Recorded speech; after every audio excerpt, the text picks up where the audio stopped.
నమస్తే, welcome to ANN special drive. నేను Lakshminag Naraharisetti. CM Revanth Reddy Delhi పర్యటనలో బిజీగా ఉన్నారు.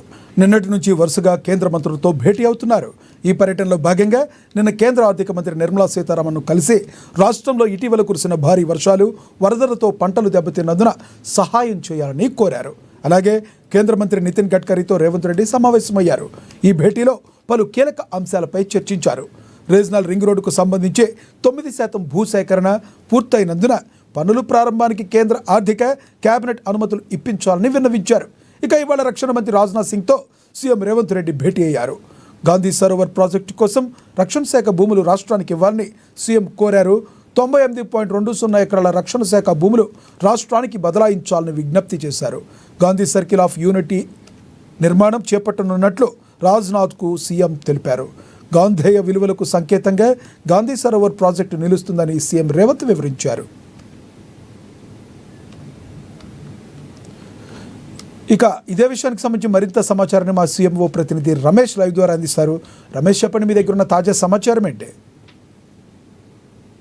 సీఎం 2 రోజుల పర్యటన ఈరోజు కూడా కొనసాగుతుంది. లక్ష్మీనాగ్ నిన్న కేంద్ర ఫైనాన్స్ మినిస్టర్ నిర్మలా సీతారామన్ తో పాటు కేంద్ర జాతీయ రహదారుల శాఖ మంత్రి నితిన్ గడ్కరీని కూడా కలవడం జరిగింది. ముఖ్యంగా తెలంగాణకు సంబంధించి ఎడ్యుకేషన్ కోసం ఇంటిగ్రేటెడ్ స్కూల్స్ కోసం నిర్మించేందుకు 105 నియోజకవర్గాలకు సంబంధించి 20,000 కోట్ల రూపాయలను కూడా ఆయన అడగడం జరిగింది. అట్లాగే త్రిపురార్ కు సంబంధించి నిధుల మంజూరుతో పాటు గ్రీన్ ఫీల్డ్ రోడ్లకు సంబంధించినటువంటి పనుల మంజూరు కోసం కూడా సీఎం రేవంత్ రెడ్డి కోరడం జరిగింది. ఇక ఈ రోజు రక్షణ శాఖ మంత్రి రాజ్నాథ్ సింగ్ ను కూడా కలవడం జరిగింది. గాంధీ సరోవర్ కు ఏదైతే డిఫెన్స్ కు సంబంధించినటువంటి భూములు తెలంగాణ ఉన్నటువంటి ఆ భూములను కేటాయించాలని కూడా రాజ్నాథ్ సింగ్ కోరడం జరిగింది. మూసీ ఈసా నదుల సంగమ స్థలంలో గాంధీ సరోవర్ ప్రాజెక్టును చేపట్టాలని గతంలోనే తెలంగాణ ప్రభుత్వం నిర్ణయించింది. ఇందుకు సంబంధించి 98 ఎకరాలకు వరకు కూడా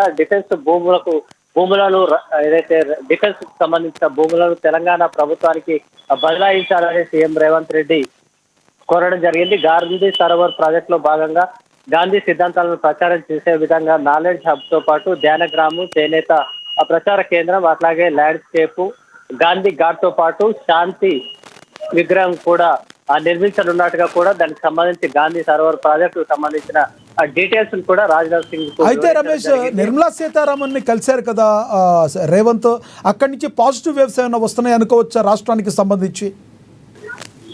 నిర్మలా సీతారామన్ ఫైనాన్స్ మినిస్టర్ సంబంధించి యంగ్ ఇండియా స్కూళ్ళు అట్లాగే ఇతర విద్యా సంస్థల అభివృద్ధి కోసం 30,000 కోట్ల రూపాయలకు సంబంధించినటువంటి ప్రపోజల్స్ ని CM Revanth Reddy finance minister ముందు ఉంచడం జరిగింది. లక్ష్మీనాగ్ ముఖ్యంగా 105 నియోజకవర్గాల్లో కూడా నియోజకవర్గానికి ఒక చొప్పున యంగ్ ఇండియా ఇంటిగ్రేటెడ్ స్కూళ్లను కూడా నిర్మించాలనేది తెలంగాణ ప్రభుత్వం ఇప్పటికే భావించింది. ఒక్కో స్కూల్లో వీటికి సంబంధించి 2,560 మంది విద్యార్థులు ఉంటారు. మొత్తం 2,70,000 మంది విద్యార్థులు చదువుకునే అవకాశం ఉన్నటువంటి 105 యంగ్ ఇండియా ఇంటిగ్రేటెడ్ స్కూళ్ల కోసం సుమారు 21,000 కోట్ల రూపాయలు ఖర్చు అవుతుందని కూడా ఇప్పటికే ప్రభుత్వం అంచనా వేసింది. దాంతోపాటు జూనియర్ డిగ్రీ కళాశాలకు సంబంధించి, టెక్నికల్ కాలేజీలకు సంబంధించి కూడా ఏదైతే ల్యాబ్లు, అట్లాగే కంప్యూటర్ ల్యాబ్లు, ఇతర మౌలిక వసతుల కోసం మరో 9,000 కోట్ల రూపాయల ఖర్చు అవుతుందని కూడా CM Revanth Reddy finance minister చెప్పడం. అయితే ఇక్కడ రమేష్ ఇంకోటి చూడొచ్చు మనం, నితిన్ గడ్కరీని కూడా ఆయన సమావేశమయ్యారు. భేటీలో ఎటువంటి అంశాలు చర్చించే అవకాశం ఉందంటారు? నితిన్ గడ్కరీని నిన్ననే కలవడం జరిగింది లక్ష్మీనాగ్. దీనికి సంబంధించి త్రిపురార్ ఇప్పటికే ప్రపోజల్స్ సంబంధించి రూపొందించడంతో పాటు దీనికి సంబంధించి 90% భూసేకరణ కూడా పూర్తయిన నేపథ్యంలో ఈ పనుల కోసం కేంద్ర ప్రభుత్వం అట్లాగే ఆర్థిక ఫైనాన్స్ డిపార్ట్మెంట్ తో పాటు కేబినెట్ అనుమతినివ్వాలని కూడా కోరడం జరిగింది. అట్లాగే స్టేట్ బైఫర్ఫికేషన్ యాక్ట్ ప్రకారం ప్రభుత్వంలో ఉన్నటువంటి బందర్ పోర్టుకు ఉన్నటువంటి 12 లైన్స్ గ్రీన్ ఫీల్డ్ రోడ్లకు సంబంధించి కూడా మంజూరు చేయాలని కోరడం జరిగింది. అట్లాగే హైదరాబాద్ మంచిర్యాల రోడ్డుకు సంబంధించి ట్రాఫిక్ పెరుగుతున్న నేపథ్యంలో ఈ రోడ్డు డెవలప్మెంట్ కోసం కూడా గ్రీన్ ఫీల్డ్ రోడ్డు ఏర్పాటు చేసేందుకు కూడా పర్మిషన్ ఇవ్వాలని కోరడం జరిగింది. అట్లాగే రావిర్యాల మన్ననూరు రహదారికి 4 లైన్స్ కోసం, అట్లాగే మన్ననూరు శ్రీశైలం NH 65 కోసం కూడా కోరడం జరిగింది. ఏదైతే భారత్ ఫ్యూచర్ సిటీకి సంబంధించి బందర్ పోర్టు వరకు ప్రధానంగా నిర్మించనున్నటువంటి 12 లైన్స్ రోడ్ కోసం కూడా అనుమతి ఇవ్వాలని కోరడం జరిగింది. ఇట్లా ఆయా శాఖలకు సంబంధించి కేంద్ర మంత్రులను కలవడం, వాటికి సంబంధించి ప్రాజెక్టుల అనుమతులతో పాటు నిధుల మంజూరు విషయం గురించి కూడా నిన్న ఈ రోజు కూడా సీఎం రేవంత్ రెడ్డి పర్యటనలో కేంద్ర మంత్రులను కలుసుకున్నారు. Lakshminarayana. Right, thank you Ramesh.